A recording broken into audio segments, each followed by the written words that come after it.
The following program is a presentation of Jez Sports.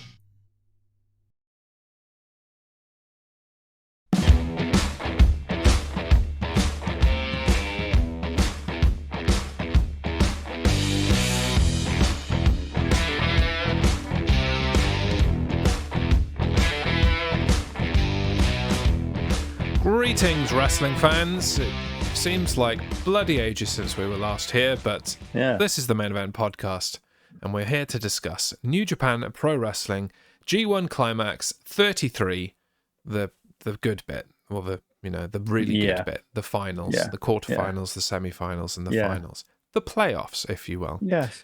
I'm Jez. That's Dan, freshly re-minted as the undisputed current reigning, defending Main Event Podcast prediction world champion. Hells yeah. New prediction quarter begins now. Yep. And I'm coming for you. No, you're not. Well, we'll see. Anyway, how are you doing after our... how long have we been off the air? It's only been a fortnight, hasn't it? Yeah, just 2 weeks. Feels like longer, but it does seem 2 weeks. like longer. Yeah. But yeah, I'm good. Been hot, but good. So, yeah, the weather's been beautiful. I've been enjoying it. It's been lovely. A nice breakaway in Wales. Wales. Land of Celtic wrestling. I don't know. There's nothing much coming out of Wales wrestling-wise. Subculture. Are they from there? Yeah, they are, yeah. Mark Andrews is from Cardiff. All right. And what's the other guy's name? Morgan Webster. Is from, I think he's from Aberystwyth. If I had to put a name on it, I would say he's from Aberystwyth. He's definitely a mid-Wales bloke. Or maybe he's from kind of Bridgend way. I don't know. Let's Google him sometime. But right now, we're going to move on and discuss G1 Climax. Yes, let's do that. Want to hear something funny? Yes. When I was putting in the stream information for Twitch, it would not allow me to use the word climax. Which, considering the Japanese use the word climax for everything involving an end, is a bit dumb, really. But there you go. Yeah, there you go. It's definitely taken on a world of its own. The word climax, and it's just funny, isn't it? It is. Yeah, it's just funny. But yes, the G1 Climax tournament started in mid-July. Went through group stages, the 4 groups of, 4 groups of 8? 4 groups of 6? I've totally forgotten already. It's been something like that. So long. I think it was 6. 6 makes sense. And worked its way through the group stages to the quarterfinals, which is where we pick up the action. Here is what things look like as we go into the playoffs. So Sanada won A block, and Hikuleo was the runner-up. Kazuchika Okada won B block, and Will Ospreay was the runner-up. David Finlay won C block, and Evil was the runner-up. And Tetsuya Naito won D block at the very last moment, and Zack Sabre Jr. was the runner-up there. So the quarterfinals are Sanada versus Evil, Okada versus Sabre, Finlay versus Ospreay, and Naito versus Hikuleo. Yeah. We're not going to discuss the kind of prelims or anything that happened, other than to say it was thoroughly enjoyable for me getting up and watching it pretty much every morning for a month. Yeah, you enjoyed it, didn't you? I really did, yeah. It was great to just have constant good wrestling, and I enjoyed a lot of the kind of character development that was happening with some of these guys. We'll discuss that a little bit as things go on, but good stuff. Okay. It gave my wife an opportunity to say that that dude looks like Logan Paul about El Phantasmo all the time, so and she enjoyed that. He does. They do look so similar. It's like they're similar, like they're twins, really. But Anyway, let's kick off with our first quarterfinal, which is Tetsuya Naito versus Hikuleo. You may begin. Get into it. The good, the bad, the ugly. To be honest, I've only got one negative Okay. on this. I'm going to kick it off straight away because it's the only one. Mm-hmm. Kicking out of finishers. There was one of them in this. Yeah, was it Hikuleo kicking out of Destino? Yes. Yeah. It's a theme that kind of rolls through this. Yeah. And it seems to be only Naito's Destino that people kick out of, so maybe he just needs a new finisher. Maybe that's the point that they're making, that it doesn't do the business, but yeah. That's the only negative I've got, because it was a great match. I like Naito faking the suicide dive and then going into his pose. I always like a bit of that. Mm-hmm. Naito working on the leg, chop down the bigger guy. Yeah. Hikuleo running power slam, looks good. The last ride, like to see that. And I like Naito countering Hikuleo's finisher, not kicking out it, countering. We like the counter. Yes. Yeah. And then just the actual kicking out of the finisher was a negative. But yeah, apart from that, everything I liked. What about you? Well, yeah, it's usually the other way around, but you have taken the words out of my mouth this time. You've covered all of my goods. I didn't really have anything bad to say about it because I guess I've kind of got used to people kicking out of Destino. So I do complain about it later, but yeah. But there you go. Yeah, much like you, I enjoyed that Naito targeted like the base of Hikuleo to try and take him off his feet and remove that size advantage that he had. And generally pretty decent. So, kicking off the predictions then, you went for Tetsuya Naito. I went for Hikuleo, so that kicks you off as the one. Yeah. We like to be the one. In hindsight, but I mean, that is the thing about this tournament, is it was very unpredictable in terms of what direction they were going to go in, because I came into this kind of playoffs and I was like, right, so it's Okada versus Ospreay again for the second year in a row then, except Ospreay will probably win it. That was what I came into the playoffs saying. And so I thought, well, the young'uns will have their time in this tournament. And Naito will go out immediately and that'll create some other story. But no, that is not what happened. And it started off what was an excellent run through the playoffs. It's a very big not what happened. Very big not what happened, which is good. I mean, I don't want to get it right all the time. As much as I want the belt, I kind of also want to enjoy the wrestling and be surprised by it. So next quarterfinal, David Finlay versus Will Ospreay. You now. Me now? Well, that's good, because I've got a lot of good to say about this, and I've got nothing bad or ugly to say. No. And that seems to be the theme for me, I will say, throughout this. I've got very little negative to say about any of the matches in this tournament, which is refreshing. I can't think that that's ever happened before, really. No. I haven't got any real, like, oh, for God's sakes, like I often do with WWE and AEW. NXT. And literally everything Impact. else. But, anyway, the goods, in no particular order. David Finlay yeeting the US title. Just, like, having no respect for it and just throwing it on the ground. Yeah. And as it turns out, Will Ospreay didn't respect it either, but still. Jeff Cobb taking the table away. Yeah. And then getting ejected for shoving Finlay. Yeah. That was good. I especially like the conversation about, don't get Will Ospreay disqualified. Whatever you do, that's the worst thing you could possibly do. So all of that was good. Bullet Club capitalizing and attacking Ospreay while the referee was busy ejecting Jeff Cobb. Good heel moves. Great-O-Khan laying on top of Will Ospreay to protect him from the chairs. The shillelagh shot. Who doesn't love being hit in the face with a shillelagh? The back and forth countering. It actually got my blood pumping. It was very exciting, just them going back and forth and countering, and no finishes being executed, but nearly having finishes, because it's like, well, this could literally go either way, right up until the point that somebody pulled it off.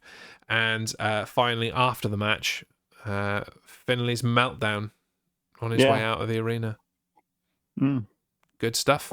Looking forward to seeing what else comes from the Bullet Club in the next few months, because Bullet Club War Dogs, as that faction is now known. It's good. It's on fire. I dig it. Yeah. You've beautifully summed it up. Because I had nothing wrong with this match. I thoroughly enjoyed it, and I've seen that's kind of a pattern with me with Will Ospreay matches. I do thoroughly enjoy his matches. Yeah, as I said to you in our little pre-show meeting, Will Ospreay has massively grown on me in this G1 tournament, and I'm very much looking forward to seeing him for the first time at All In on Sunday. Yeah. Jez is going to All In. Predictions. So you know how I said that I thought Will Ospreay was getting to the final? Yeah. Yeah, I went with David Finlay. I don't know why. Just on a whim, I was like, nah. The War Dogs are gonna cost him. I went with Ospreay, didn't I? You did go with Ospreay, so baby. That takes you to 2.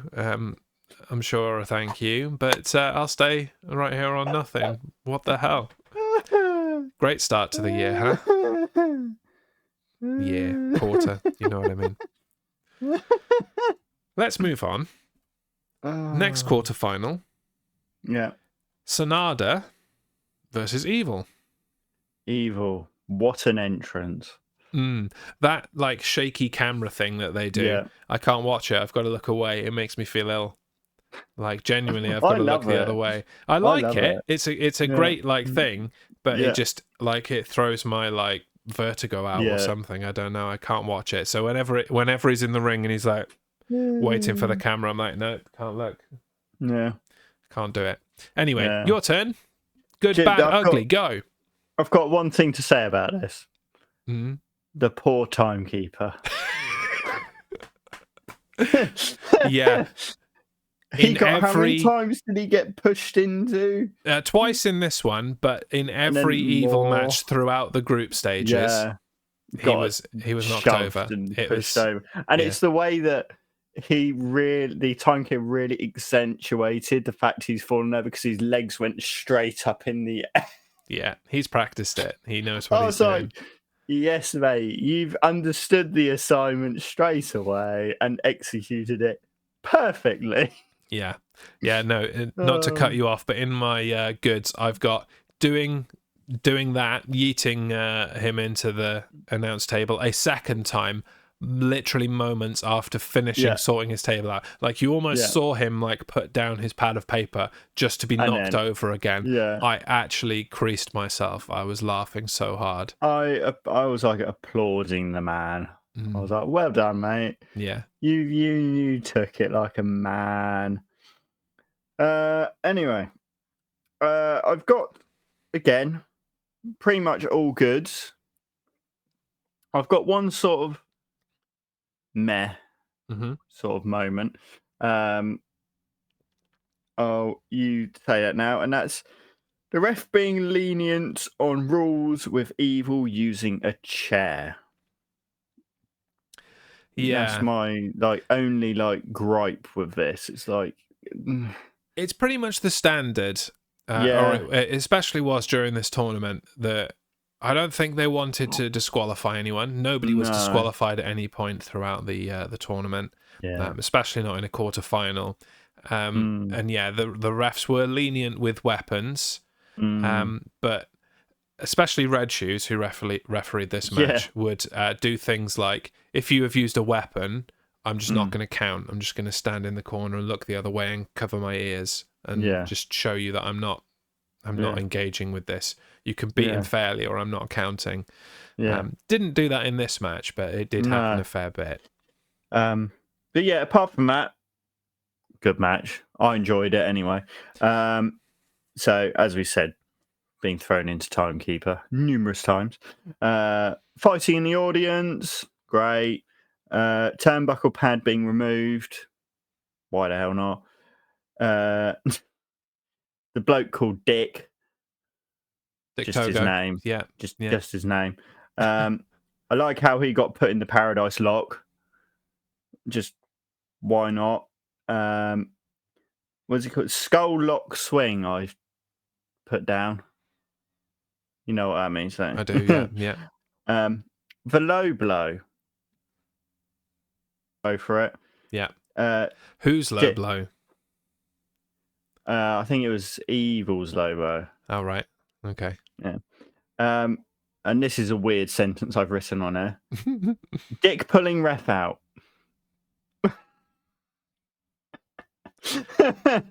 And then choking Sonada. Another great match. Yeah. What did you think? Yeah, much the same. In addition to that, Sonada returning the favour and low blowing Evil while Red Shoes is back. I'd probably just put low blow in that meaning. And just covered all your bases there. All the low blows. Yeah. And I have a good and an ugly here. It's both. So Evil with the massive upset. Yeah. Good, because unpredictable. Yeah. And I've miscounted this. I've just realised. I'll fix that. Oh no, I didn't. Never mind. I'm being dumb. And the champ losing. Yeah. There's a lot of story to come from that. Like that. Yeah. That's ugly, but there's a lot of story to come from it. And now knowing what happened in the rest of the tournament, if the champ had to lose to anybody, this one makes sense because they can have a title match some point in the autumn, and in fact it's been booked, hasn't it? It's is it mid-September? Yeah. Oh, there you go. They've got a tour coming up in September, and that's when this match is going to happen. So Sonada can beat him. That'll be that, and then we can move into Wrestle Kingdom time of year, and everything will be cool. Whereas other people would have been expected to beat him, like your Okadas and your Ospreys and things. So seems the best person to beat him if he had to be beaten. Yeah, and he did. My only bad, and it's kind of a kayfabe bad. Where the hell were the rest of just 5 guys? Like, come and help your dude out, man. Just 5 guys. Like, at no point did they offer him any assistance, support, as the House of Torture just tortured him, frankly. As Dick was being a dick. Yes. Yeah. As he was being a massive Togo. So where I thought I had miscounted this, I was just being dumb. We both went for Sonada, so obviously we don't get a point. And yes, our score stays the same. I was like, I should have given us a point each, but no, don't be dumb. No points for getting it wrong. So there you go. I'm still on 0, and you're still on 2. Oosh. One of these things is better than the other. Next, final quarterfinal. Kazuchika Okada versus Zack Sabre Jr., who has a lot of title defenses coming up because he was beaten a few times and is the television champion. So he's got a few defenses coming up. Me now, is it? Or is it you? Me. It's you. Okay. No bads, no uglies. Decent match. No. Especially enjoyed this with the undertones of, Zack Sabre Jr. is like this close to breaking into the kind of upper echelon of the main event picture. Yeah, the big leagues, that's a good way of putting it. Sabre's submissions, good. Unique and painful as they always are. Nothing really new there from him. We've talked about this before, all the way back to Wrestle Kingdom even. Okada continuing this more ruthless attitude. Like, he's got to turn heel. He has to. Yeah, I'm going to say it several times today. I've got that in mind, is the Okada attitude change. Yeah. And do you know how I would turn him heel now? How? I would, in a defense of the never openweight 6-man tag team championship, I would have him just punch Tanahashi in the face and walk out so that they lose the belts. Yeah. I mean, he can punch Tomohiro Ishii in the face, but it won't make any impact because that guy's made of stone. So that'd be like punching your wall at home, but it's made of brick. Yeah, it's just going to hurt your hand, and there's no point. So punch Tanahashi in the face, and he'll fall over, and then walk out, and they'll lose the belts, and that's your heel turn. It's quite easy, really.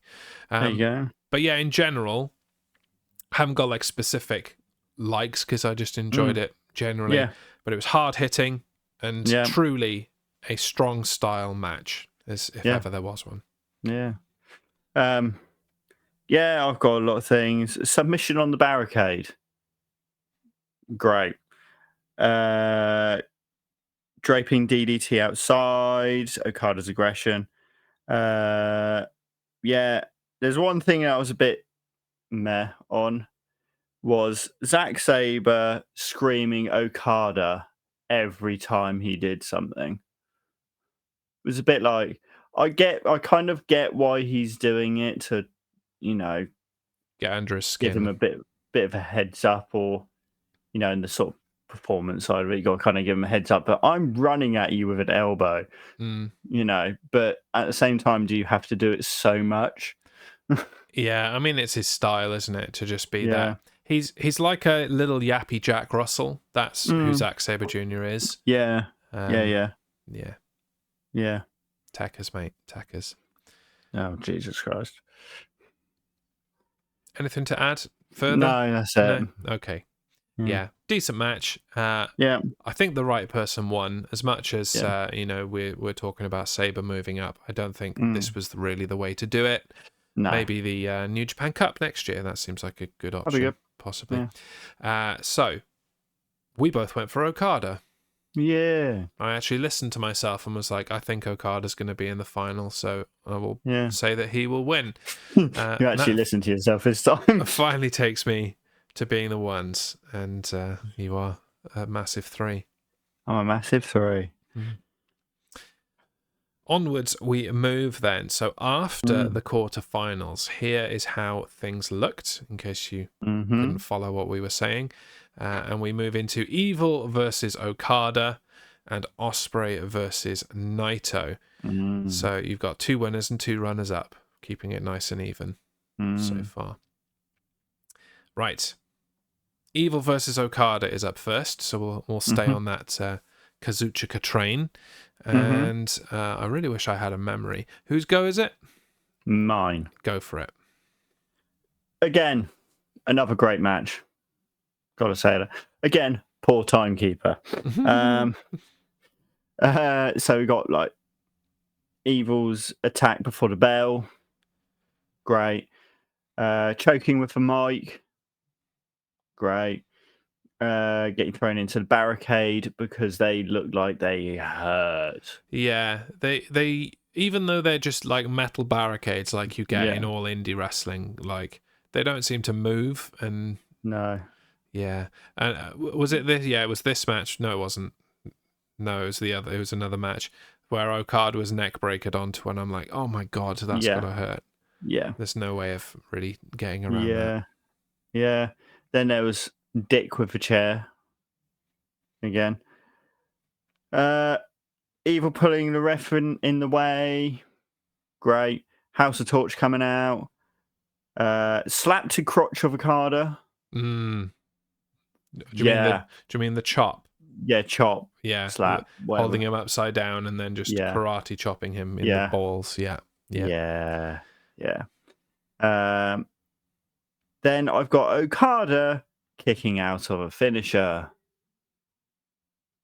But and then Okada using everything as evil. Yes. Yeah, what did they call it? Good. Everything is Okada, or everything is Okada. Everything is Rainmaker. I think they called it. Something like that. Yeah. And that segues me quite nicely into kudos to commentary. I thought that Kevin Kelly did a good job throughout. He was on every show, but I really enjoyed Chris Charlton as well. And other than his useful translating the Japanese, I tend to find him a bit hit or miss.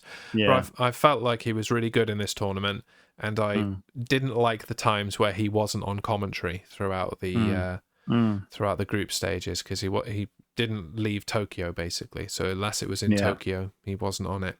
But the comment of Mr. Go and Do one talking about Evil, who was calling himself Mr. G1. That entertained me, made me giggles. But yeah, Chris, make the effort next time. Go to the other shows. Like, as good as Kevin Kelly is, like, it's a bit not as good on his own. No one's good on their own. Like, no, you got to have a bit of banter with somebody. Yeah, not even Joey Styles was that good on his own. I know he gets a lot of credit, but I'm like, yeah, he could have been better with someone else. Yeah, he was fine, but could have been better. Yeah, and everything else I've got pretty much the same as you. I liked that Okada looked like he was under heavy threat throughout, and considering Evil had just, pulled a massive upset, we were like, well, is he going to do it again? Yeah. So it was very believable that he could do that.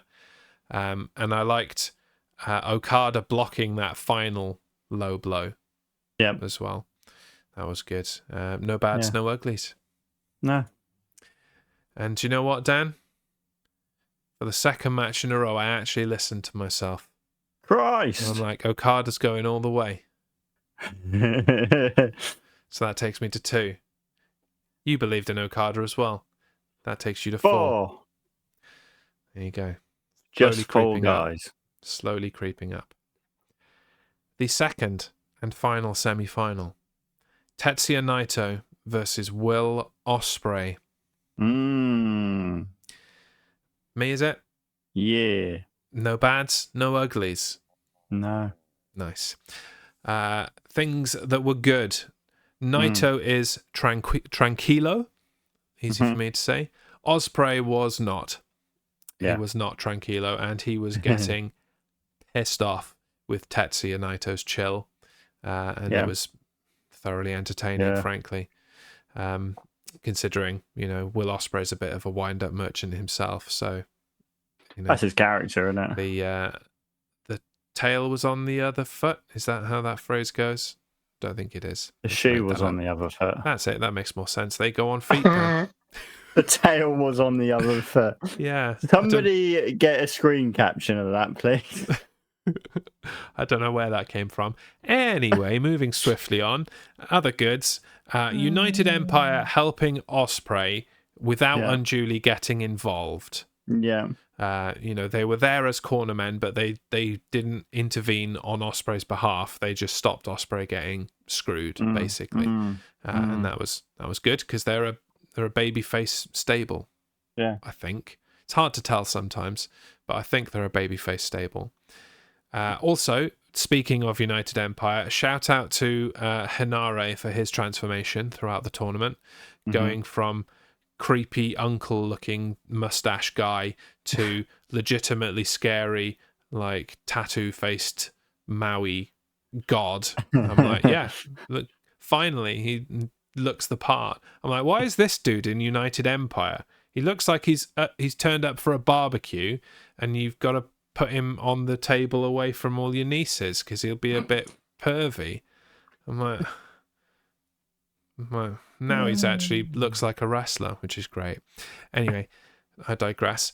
I like the momentum back and forth. There was no clear favourite to win throughout. Yeah, it could have been either man taking away the win, frankly. I liked Red Shoes Uno pulling Ospreay off Naito and then checking on Naito's like safety. It plays into that story of the injury problems that he had and how he almost lost his career and even almost lost his life at one point. All plays into that redemption story of needing to win this tournament. I like the countering of the finishers instead of kicking out. Yeah, for the most part, Destino's going to Destino. And after the match, and this was really where my thinking changed, Naito accidentally including Sanada in the LIJ roll call. I'm like, right. Let's see what's going on here. I comprende what is happening. So, yeah. Anything from you? No. Summed up lovely. Well, think something. I need a drink. Just Naito, how he can do that sort of just blank face. He is legitimately, like, scary looking. Yeah, you know how you're like people that you would cross the street from if you were walking down the same side of the road as them? Naito is one of them. Yeah. Yeah.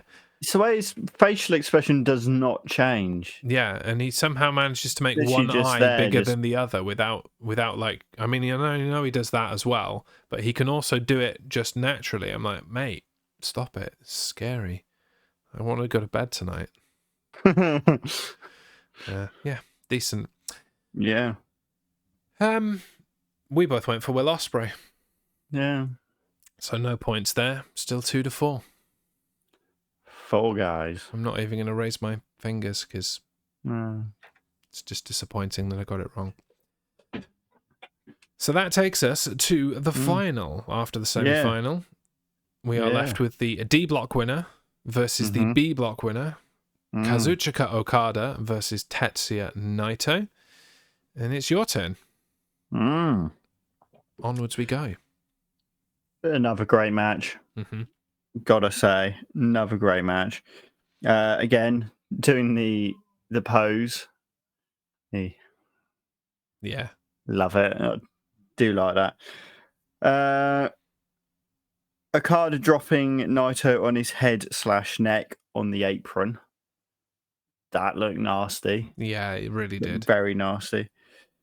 Cocky pin from Okada with his foot. Again, leading into that sort of possible heel turn, which we're hoping for.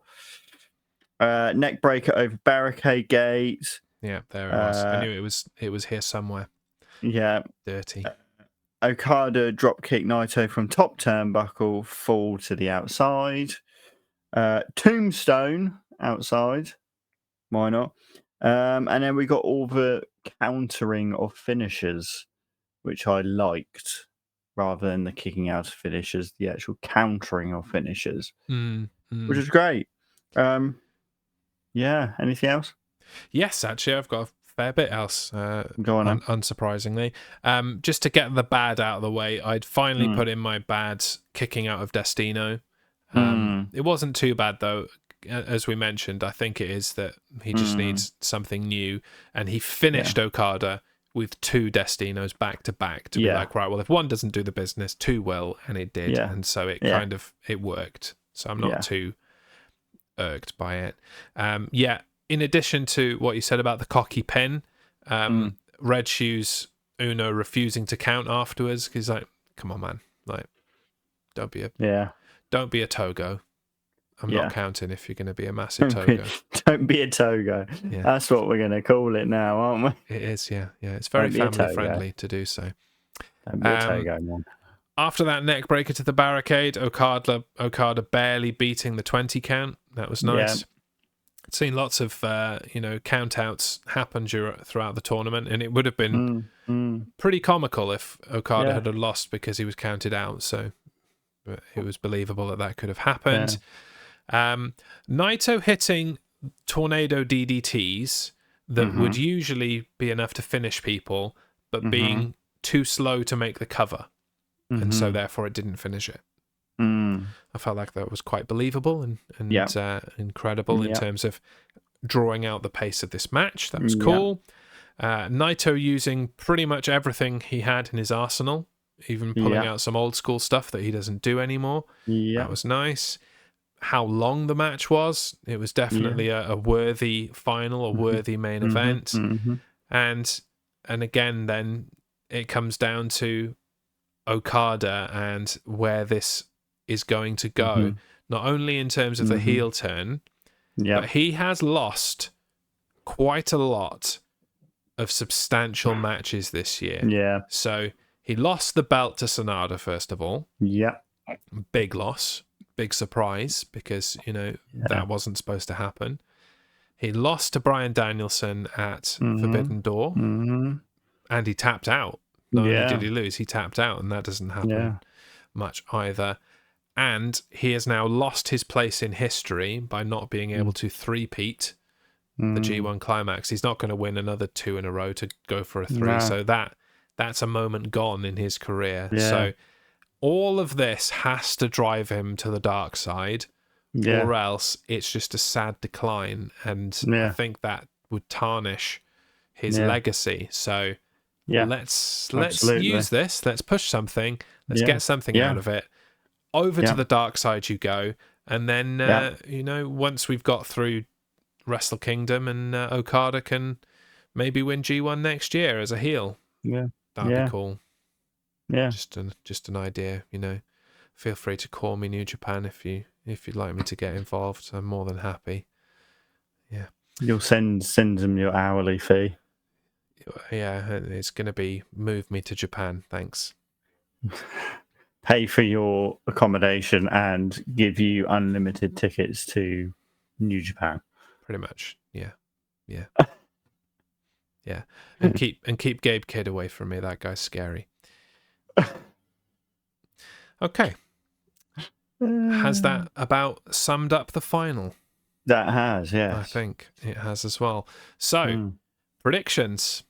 What did I say? It's going all the way to Okada and Ospreay. Well, Ospreay didn't get there, so I have to go for Okada, right? Yeah, you didn't, did you? I didn't. You went for Naito. I did go for Naito, yes, because of that one little innocent, innocuous mistake in the roll call. I'm like, right, they are building towards Sanada and Naito in the main event of Wrestle Kingdom.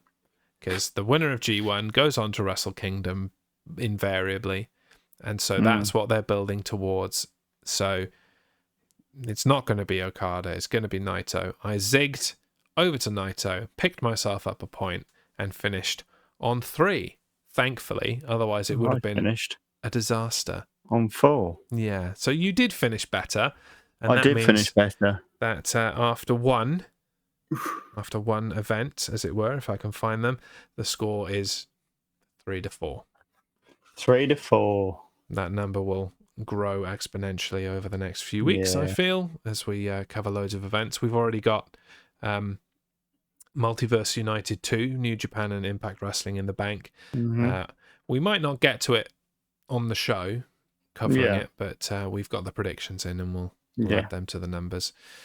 We shall see. But yeah, all in all, a good start. I'm already down by 1, but that happens. Yeah. It's early days yet. Yeah. And finally, one thing remains to do. And being as it has been probably the overarching topic all the way through the quarterfinals, I'm going to ask you, Dan, on this day to give me a rating out of 5. You think I'm going to say Togos, don't you? You are wrong. No. Destinos. There you go. Is that what you were expecting? Well, I was kind of expecting either that, Togos, or Timekeepers getting pushed over. Oh, yeah, that's pretty good too. Yeah. But no. Rating out of 5, kicking out of Destinos. How's that? Okay. Well, I thoroughly enjoyed this. I'm going to be very generous. There was only I'd say probably I could count on one hand how many bad things there were in these, I'd say. And some of them were the same bad. Yeah, so pretty much all were the same bad, in fact, yeah. And I thoroughly enjoyed it. Screw it, I'm giving it a 4.5. Yeah, I'm there with you. I mean, I did want to flippantly just go 5 without, any argument, but it wasn't perfect. Nothing's perfect, so it's not getting a 5. Yeah. 4.75.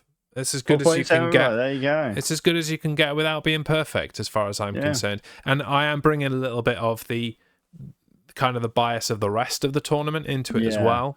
But yeah, thoroughly enjoyed it from start to finish. Great. It's not even that the right person won, it's that a decent person won. There could have been any number of winners. I think anybody that was in that quarterfinal, apart from Evil winning, would have been justified. Not Sabre either. I don't think Sabre should have been there. So 6 of the 8 winning would have been justified. I'd have even been happy with Hikuleo winning. Like, that would have been a good story too. So I think good job there. Really good job having the headspace, whoever it was, to kind of map out the wins and losses throughout the group stages, to create such drama at the end where you didn't know who was going to win the group until the last moment in some cases. And it almost came down to having to have tiebreakers in 2 of the groups. And it was just exciting. And it was very clever. I was loving it. But so, and if you didn't watch it, I would suggest you go back and watch the entire thing from start to finish. Every event, all 18, 19 of them. Just get out there. Get on New Japan World. It's like 500 yen a month, which is like £3.70 or some nonsense, some cheap nonsense, that you can watch the whole thing. If you're too cheap even to do that, get on jezsports.com and read my write-ups. I did one for every single one, and there's clips interspersed through that as well from their Twitter and all that kind of thing. And so Dan, I would encourage you next year to watch the entire thing, because cracking. A bit harder for you because you can't really watch them live because of work and stuff. I've actually got to work. I've got a proper job, unlike you. Yeah, it's true. Yeah. I mean, it pretty much is my job to sit there and watch G1 Climax all day. I know. So exactly. So not a proper job. Living the dream, man. Yeah. But, even if you only have New Japan World for a month, and just watch them in the evenings and skim through it even, it's decent. So, yes. So, as I said, our next main event podcast should be Multiverse United 2, but timing is kind of screwed at the moment with me going on holiday and pushing this back, and then going to All In on Sunday. And you're going on a excursion as well. I am. So it might be Multiverse United 2, but it probably won't be. It's probably going to be All In next week, and then we might do Multiverse United 2 the week after, or we might just say multiverse. Who knows? We'll watch it, and if it was really good, then we'll talk about it. If not, we won't. We shall see. So on that note, do join us next week. Regularly scheduled Thursday night. That work for you? Yeah, regularly scheduled Thursday. Back to our normal time. Because it's not Thursday. If you're watching us live, you may have noticed. It's Wednesday. We didn't go nuts and do it on the wrong night. We, just got things to do tomorrow. That's all. Yeah. So until next week, where you'll find us at the regular time, or if you're listening in podcast form or watching on YouTube, you're like, what is time? It's like, what is time? It's midnight on Saturday night. What are you talking about? What is this concept of time you speak? Don't know how to segue out of that, so I'm just going to say this has been the Main Event Podcast. I've been Jez. I've been Dan. And we're gone. Bye-bye. Bye.